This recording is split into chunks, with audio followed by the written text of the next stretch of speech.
Hi, everyone. Welcome back to Ask an Angel with Jonathan Hung. It's my pleasure to have Michael Jacobs with me. Full disclosure, Mike and I are also co founders of a new company together. So, this is going to be really interesting getting Mike's perspective on the questions that I usually ask everybody. Hey, Mike, thanks for joining me. No, thanks for having me, John. Yeah. So, let's get started. When did you come up with the idea of kitchen data systems? So I actually came up with the idea based on a project that we're working on still today, which was a delivery restaurant with the Los Angeles Dodgers. So there were a lot of successes and a lot of challenges with what we were doing. So the other company is called Team Kitchens. Its main client right now is the Los Angeles Dodgers. We created a project called Dodgers Home Plates with them, which is forward. If you're in most of LA right now, you can order a Dodger dog on Uber Eats or Postmates, and it'll get delivered to your door. And obviously, that'll be really important when spring training starts up in March. But in the meantime, we had opened 4 locations of this across basically central Los Angeles and Hollywood and West LA. And everything that you if you're in the restaurant industry about launching a ghost kitchen or something similar to that, really just wasn't true. It was very expensive. It was very time consuming. There was really no great way to scale a delivery business. I opened 4 of them and was thinking, geez, how are we going to open more of these that our client would be happy? Obviously doesn't cover most of Los Angeles. So I was driving back from Santa Barbara on a weekend, actually on a dog beach there, just playing fetch with my corgi on the beach and cleaning them up right after we'd launched the 4th location in Santa Monica. And I just realized I'm a technologist, and what I could do is erase this headache that everybody else in the restaurant industry who's trying to launch a ghost kitchen or something like that is encountering. And then I started calling immediately everybody that I knew that loves the restaurant space, who loves startups. Jonathan was actually, you were actually my second call. My first call was Mark Farrer, our CTO. I wanted to make sure that he was willing to do this, because if he wasn't willing to do it, it'd be very hard to find somebody with the right experience to build the product that could change an industry. Yeah. And so, what is the burning problem you're trying to solve now? And I remember told me, and at first I was like, wow, we're kind of pivoting. But I get it. It made perfect sense to me when you told me. But I'd love to hear you tell the guests what you think. What is so different about what Kitchen Data System does than other companies? Yeah, so in the past year, since 20, something called a virtual restaurant, or in other words, what is traditionally called a pop-up for a restaurant that's only online for delivering pickup, typically on DoorDash or Uber Eats. It had gone from where there were maybe a couple hundred of them in the entire United States at any one time to thousand of them, because the restaurant industry had hit this point where it had become e-commerce centric. And once that happens in an industry, once that genie's let out of the bottle, it never goes back. You can see that from the founding of eBay and Amazon to some of the more recent things with direct-to-consumer brands, especially in the fashion industry, where that industry is now. Everybody in the restaurant industry knew that we would hit that point someday, but the 2020 catalyst actually made someday happen instantly. And then it seemed like it would be great for the Team Kitchens Dodgers project, but in essence, it actually made it a lot harder to be successful because there was a lot more competition. And also the infrastructure behind actually launching a ghost kitchen is actually very old school. It's very pen and paper. You're dealing with the city, you're dealing with the health department, the fire control systems, you're dealing with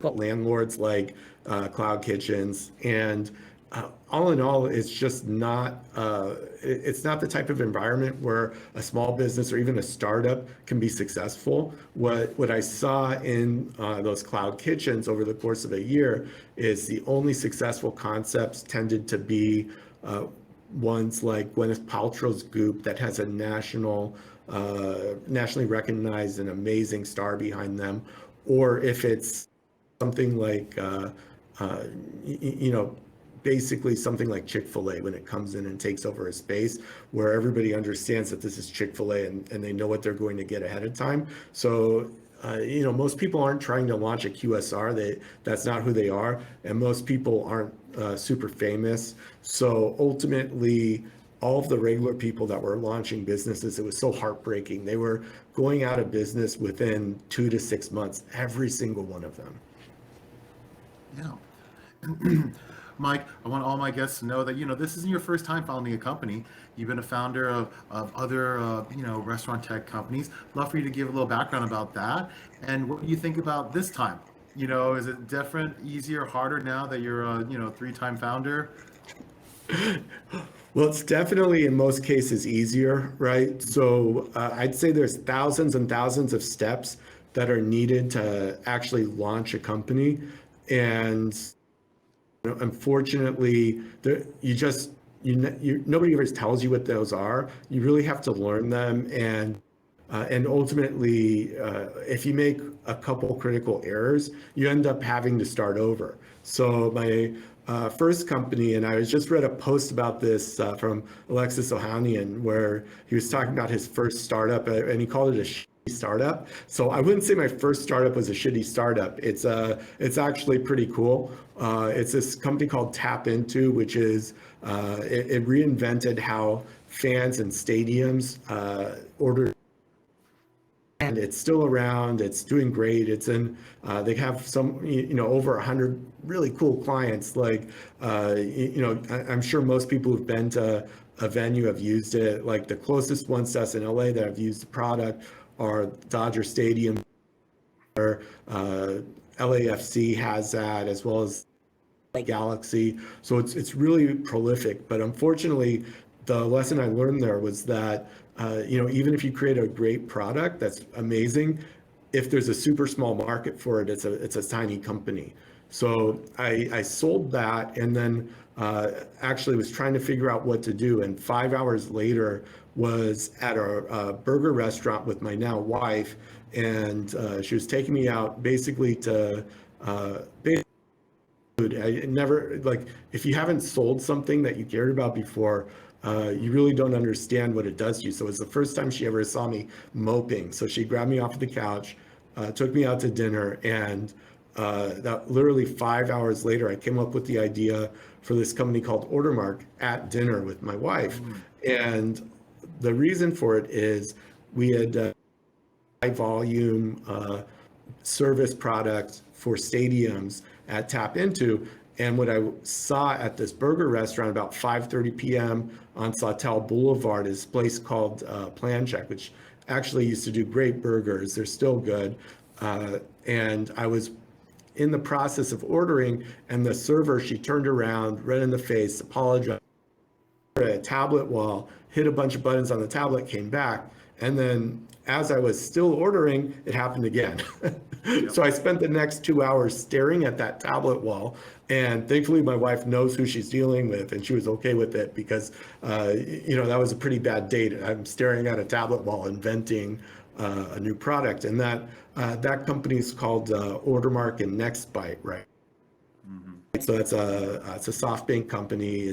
It's pretty much in thousands of locations across the country. It reinvented how restaurants work with companies that are sort of like marketplaces like DoorDash and Uber Eats, because what all we did is we created a single interface friendly that's really a B2B product that fits inside of any restaurant. And it was a hit without mixing words. And then ultimately, the next step for that, what we realized from a couple of our kind of marquee clients, was that this whole thing called a virtual brand was becoming something important. And the first one that's kind of stuck out to my mind was Steve Aoki's virtual brand called Pizza Aoki.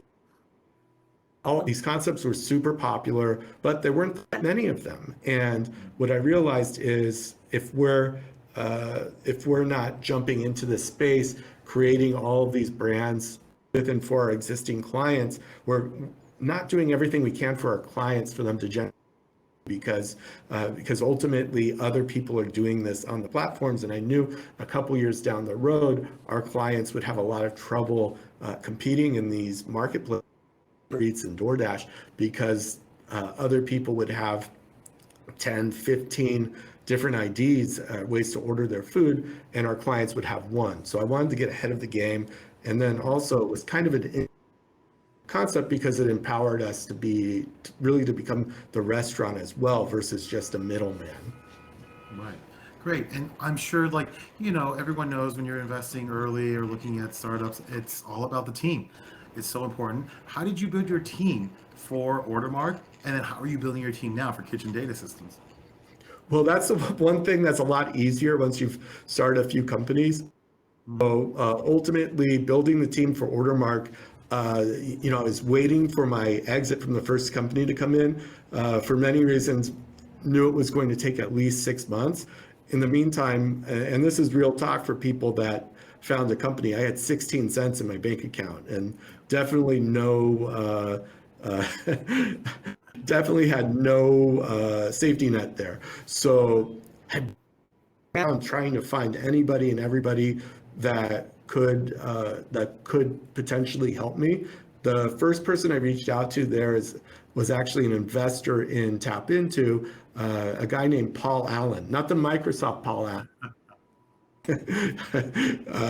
You'll see him on the Ordermark website as a co-founder.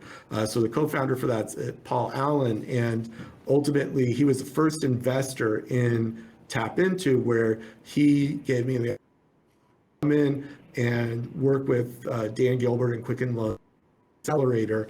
And if people don't know this, Dan Gilbert owns the Cleveland Cavaliers. So our first client at Tap Into was actually the Cleveland, and they signed us, and then they signed LeBron James about 1.5 weeks later. So it went from it went all instantly into being like the most sports tech startup in the country, give or take a couple, just because of LeBron James joining the team and everybody Googling the Cleveland Cavaliers. No, great. And so this time around, I don't know if lightning's striking twice. Hopefully, you got me coming in as your co-founder, and it's exciting. I'm working as a COO, and it's great because, from my perspective, I'm an investor. But at the same time, like, if you're gonna sell dog food, you got to eat the dog food too, right? So like, it's really like, for me, it's like getting to the weeds, like you said. It's not like, oh, we're having grand scale strategy sessions. No, it's like it's the simplest thing. I'll call you up and we'll figure it out. It's like step by step. That's the only way. We're not running Exactly. Yeah. Exactly. There's no place for early stage startup for high level strategists or executives. Everybody's got to be an operator. Everybody has to dig in and fill a function. Right now, in addition to running a lot of the HR and hiring and administrative tasks, I'm also running our paid and all sorts of other tasks. I'm also the office manager. The daily tasks really don't end.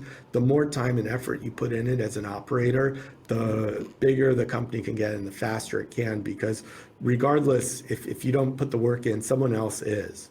Yeah, absolutely. And so, Mike, what do you think in terms of your competitors? What are they doing wrong, or what's missing versus how Kitchen Data System as a software tech company is helping restaurateurs? Well, I think a lot of them, and this is very similar to the Ordermark case, where all of the delivery kind of marketplaces, it seemed to me like they were designed by people who hadn't worked in a restaurant or a kitchen. So when I designed Into, I was so lucky to be in an Aramark kitchen in a stadium for 9 months before we had a product ready. So I really saw what worked and what didn't work in the kitchen. And then a lot of those learnings were translated into the Ordermark product so that it was sticky, so it was useful. And, restaurants are hard business. Hmm. Like me from Berkeley, or like you from some other great schools, you're not very likely to have spent a significant amount of time working a hard job, like a cook in a kitchen or an expediter or anything like that in the restaurant industry. So a lot of it's kind of guesswork. And the difference between most of those companies that and KDS is, to me, it looks like they had a lot of guesswork about what would be great and what wouldn't. And ultimately, we're seeing a lot of real estate companies come into play, a lot of people trying to own the next great brand in the restaurant industry, but they don't really have any restaurant experience, and or they don't have national scale restaurant experience. So they're not going to win that war. What we saw is there was an opportunity to build an Airbnb or a Shopify style platform to help other people get that work done. And to me, that's the meat and potatoes of this. Is I know I'm not going to create the world's largest restaurant brand, but I can help someone do that. Great.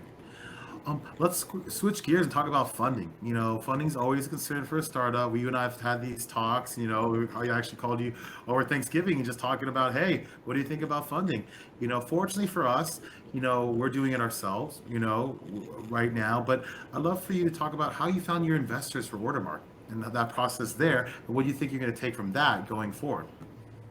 Yeah. So what I learned for my first company was essential for finding investors in Ordermark. I think for my first company, Tap Into, we got maybe 5,000 no's from investors. I would say we at least got 500 no's from investors at Ordermark. When you're talking to an angel or a early stage fund, ultimately their job is to say no to most people, right? Yep. And getting past the initial screeners, like the associates, et cetera, is very hard. And the one thing that I did for Ordermark that worked super well, that helped, that I think was the catalyst for the round, I made sure that we were very open and transparent about how much new business we were generating on the customer end. So the format I chose was basically to take pictures of our product launching in new restaurant locations all across Los Angeles, and then I posted onto LinkedIn and made sure that it was a little me, and I lost a lot of my friends as contacts because we were posting stuff every day, and they just didn't want to see another Ordermark printer on their LinkedIn feed, so they unfollowed me. But eventually we got emails and LinkedIn messages from people that were real investors, and they stopped by either the office or just with us, and we were able to chat about what we were doing, our plans for growth, and why we were able to scale location to nearly 100 locations in a couple months, which is very hard in the restaurant industry. Yeah. And what's your ideal investor? Someone who's hands-on or hands-off, or helps you not just give you money, but give you solid advice? Like, what do you look for when you're raising money? Honestly, for the most part, I try to stay away from investors that promise that they're going to do amazing things for the team, unless there's a reason for them to do so. Like Will and Eric from Mucker Capital, I would say, are an exception for that. But ultimately, most of it's not their job to be super hands-on and do great things for their team. Their job is to source and sign great deals.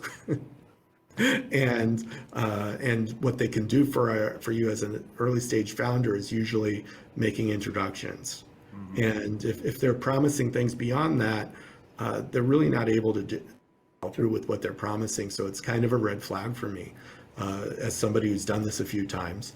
Now, if somebody operates a really good accelerator, like Mucker Lab, or if they're an angel investor, that's a lot different because I found that angel investors can be super helpful for a startup. Like in the case of Ordermark, I'd say the person who was credited but most worthy of a co-founder title besides me and Paul was our first large angel investor. His name is Henry Pye.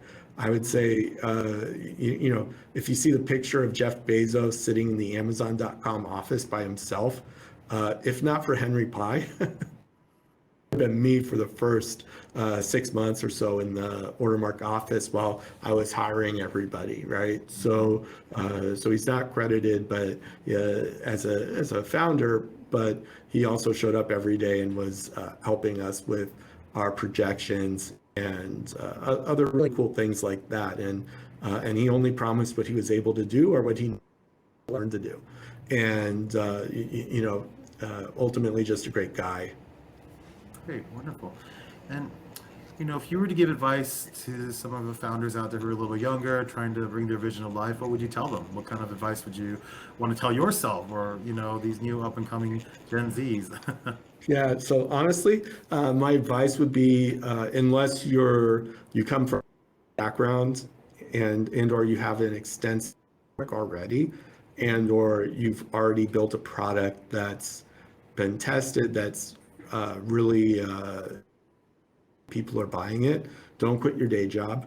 It's going to be a lot harder, a lot more expensive, and a lot slower than you think. And blogs that you read, all that great stuff on the web, it's written by people who come from a different background than you. If you're a blue collar or working class founder, or in some cases, the founders became very successful and the stories that you're reading were probably written by their PR firm, and it leaves out a lot of the tough details. Mm-hmm. So don't believe that you can get this done immediately. It's going to be really hard. It's really hard even if you have a network and you have unlimited capital. And if you don't have those things, the worst thing you can do for yourself is quit your job. Mm-hmm. Yeah, and well, so if you had to do it all over again, would you be a founder or take the safer and work for a corporate job first? Because it seems like for me, when I hear your story, Mike, it's like, you probably could have worked at Facebook, you could have worked at Amazon or Google or wherever. But, I think at the end of the day, you're an entrepreneur. I don't want to answer this question for you, but what would you have done? So, there were days on my worst days where I think, geez, I should have quit. I should have dropped out of Berkeley and joined Facebook when they launched at Berkeley like I wanted to, or or I should have just stayed in the FBI where I had my last kind of corporate-y job. I hate to call it corporate-y, but it's a large organization, very similar to that. There's management principles that are similar to Google or anybody else like that. So ultimately, on my worst days, I would say that, but I know I would be super unhappy. It's just not who I am. I'm an inventor by heart. I want to create something new. I want to build. And you don't really get those opportunities at a large, right? So most of the time you get the opportunity to help something be maybe like 1% more efficient a year, and then you would get kudos, et cetera. Now, financially, it would have been pretty rewarding, but ultimately it wouldn't have been what I should be doing with my life, and I know I'd be unhappy. Right. Now, what would you say your biggest learning experience to date was from your Ordermark or your Tap Into days? What would you have done differently now in hindsight? Well, in hindsight, maybe nothing, because it's really hard to start a company with no resources. But there's an old adage about founding a company with people that you really like, that you trust, and that you admire. And if your gut is telling you that there's something off about that are basically your business partners, ultimately the worst thing that you can do is ignore that, because everything needs to be perfect for you to succeed at creating a large company, and you can't build a perfect company on a shaky foundation. Mm-hmm. No, it's great advice. Mm-hmm. And I'd love to transition to a couple other questions, Mike. Like, As an entrepreneur, is there anything read or publication or podcast that you urge your team or yourself to read to get, motivated from or just to learn? How do you because it's not just doing it yourself, right? It always takes a village. So curious what resources you used to improve as a CEO, as a founder. Believe it or not, I've trained all my social feeds, even Instagram, to show me things that are relevant to my industry. So if I open Facebook or Instagram or LinkedIn, I'm going to see a lot of information very quickly that's new and technology industries.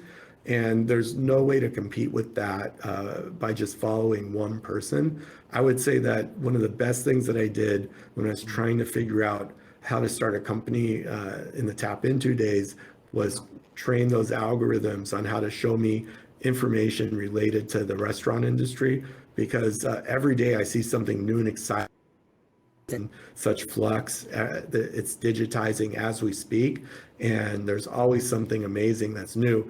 And the other thing that I learned is it's really easy to overshare exciting things with the team. So I make sure that I limit it to 5 or 10 things a week, so that so that I'm not really just geeking out too much on everybody with these new industry things.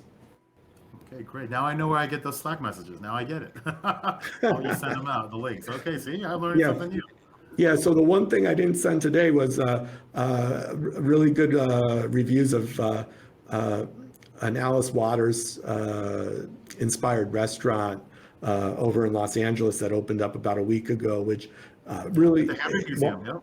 yeah, exactly. Well, it's relevant for the food and beverage industry. It's not so relevant for what we're specifically doing as a company that provides technology for delivery brands. So I didn't share it, but I see that that you're up on that too. Yeah. No, I think that's the key. You don't know what it is. Sometimes I see an article and I hear something and I like share it with the team too because it's like, oh yeah, because it's like one little thing that could like inspire us to do something else, and pivot. Yeah, and speaking of that, I'd love to get your thoughts. I know you're a technologist and you look at software and you look at the world in a different lens than most. Like, what do you think now that we're heading to this Web3, era? With NFTs and crypto and being decentralized and DAOs and everything. Like, is it relevant to what you're doing now, Mike? Because are you more focused on the B2B, or do you think where it's B2B to C is what matters? Like, how do you see Web3 affecting Yeah. kitchen data centers? So when I was a teenager, I was actually studying Israeli school system to be a technologist up until the 11th grade. And during that time, it was Web 1. And what I saw is everybody who embraced the Web 1 concepts, even just buying domains back in the day, because you have to remember, this was basically the early 90s. Uh, they were very successful for very simple things. Now, we're seeing Web3 come, and as a tech entrepreneur, I think you'd be very foolish to ignore that. And any sort of solution that's coming today point have a concept based in either decentralized finance or even just if you want to look at it as the NFT universe, right? And ultimately, if you don't think that that's part of the future of technology, you're kind of sticking your head in the sand. And this is an opportunity for everybody to jump into the space right now while it's early. And we're not going to see another opportunity like that in our lifetimes, unless you're probably under 20. Got it. No, great. Great advice. And so, Mike, I'd love for you to ask me any questions. You can interview me a little about investing for the investor side or working with me. Like, yeah, please. Yeah, no, thanks for opening up the floor. So I just love to ask you about what motivates you every day to get up and be an active angel investor. In our case, an operator of a business. Yeah. You know what? It's like you know, when I look at it, why I wanted to become an angel investor or a venture capitalist and now even an entrepreneur, it's just exciting. It's just like, like yourself, like I look, the moment I wake up, I'm looking at my phone, not just looking at messages or what needing what I had to do, but it's just seeing what's going on in the world, the news, and just seeing like, wow, how are we making a difference? How are we becoming part of history? I actually have a master's in history, and I think about that sometimes. And you just like, I don't want to wait like 10 years to see like like writing the books. Like, no, let's do it together. And I always thought like, it's not going to be just me by myself. I love to be a part of an organization or a team, have great people. I always tell people, hey, it's not just Steve Jobs or Elon Musk building Apple and Tesla. you know, you have to do it with a great group of people and who love what you are doing and love where you're going to go together. And it's going to change. It's going to be different. Like, it might be a great, like, 2, 3 year run and then you want to do something else. That's totally fine. But, why I went on this journey with you is because, I've invested in you 3 times now as an investor. And I felt like, I unfortunately had a bad experience with co-founding a company. And I know you've had some experience with other co-founders yourself, and you have disagreements and it's going to be issues. So, when you find your right teammates, that's the most important. Cool. And another thing that I think would be helpful for everybody is, people who look up your background will see that you had experience in contract manufacturing, chain, which are really cool industries to be a part of. And, why did you venture out of that? Part of me was just learning to do what I want to do. I also was a financial advisor too, right? So I was looking at all these different roles, and I just didn't know really what I wanted to do in my 20s completely. And then, when I got to my 30s, I realized, like, wow, this is it. This is where I love to learn because, like, I know I'm not like you, which is great. Like, I think you're a true founder, you're a great technologist, you're a futurist. I love finding someone like you and working with someone like you. That's the key. So when I did all these different experiences, whether being a COO or working in finance or doing like nonprofit work, it was just to find like great individuals. I always tell people I was like a zombie looking for the best brains to chew on and figure out. That's what I always tell people. I didn't get all these degrees just because I thought I was smart. I was like, no, I got to go find the right people to be successful with. Fantastic. That's really cool. And, as far as like how we met's a little bit different. It's actually from this group called Founder Meets Funder. Long story short, where the head of Founder Meets Funder, Danny, is actually played a significant role in the Ordermark funding story, which it's a little bit too long to explain for this format, but to say that there wouldn't have been an Ordermark seed round without Danny Jang and Founder Meets Funder. So Danny introduced Us to each other, us, yeah. so basically from experience. But I know as an angel investor, a lot of the people you're looking for haven't founded a company yet. So to me, one of the most interesting questions is, like let's say you get 100 emails a day, which is probably more than that. So how does somebody stand out? For me, it's always like it's never going to be a code intro. It's tough. I would think it has to be something that like you come at me with. Like, I mean, sometimes I'll look. That's the thing. Like, what people don't realize, like, if you send an email to me or a LinkedIn message, I'll look through it and see if there was actually thought through it, and look through the deck and look through the person and see what they were thinking and see if it makes sense from my perspective. Because listen, I can't invest in everything, and I need to look and see what makes sense for me and my partners, and really if there's an interest there, right? Because like sometimes I'm not going to be able to help you fund a movie. Even though I've been a producer, that was just one time thing. Hopefully, maybe another time. We'll see. But that's not the only thing I invest in. And so I know I'm good at companies under 20 to 30 million in valuation and in different sectors, and see how my network and my experience can help them grow. I always tell people I'm like your high school counselor. I'm just trying to get you to college. And after that, you're on your own, right? I mean, you go to college, you go talk to Professor Andreessen, and Professor Sequoia, and let's see what happens. That's fantastic. And to date, what's the sort of best deal that you've that you've seen that you wish you would have jumped on that you didn't? I don't know who was the best deal because the funny thing is like everybody has this hindsight that you're like your anti-portfolio, and I definitely have some names in my anti-portfolio where you think, geez, like why didn't you invest in that? But it's tough. It's tough to see it, and I know we go through the same process of talking to all these investors, like friends of mine or just people that we've been introed along the way, and it's hard for them to see. Some of them just need revenue. They have to see revenue, or they can't invest, or they have to see like one guy told me, and I took it to heart. It's like, listen, you have one dog who loves your dog food and eats it, but I don't need to get a million dogs. I need to get another three or four before I invest. And that was important. I said, okay, let's stop the fundraising. Let's get three or four more dogs who like our dog food, and then we'll go back and raise, but at a higher price. Of course. And then as far as your uh, next steps for your investing career, if somebody has a great idea, what's the best way to reach out to you? Oh, the best way is obviously going to my website, jonathanhung.com. You can email me there, or just go on LinkedIn and just send me a message, and I'm sure I'll go through it and read it in time. Yeah. Perfect. And what sector are you most excited about right now? Honestly, really just trying to understand Web3. I mean, you see this now, like right now, people are going to Art Basel. It's not even looking at art anymore.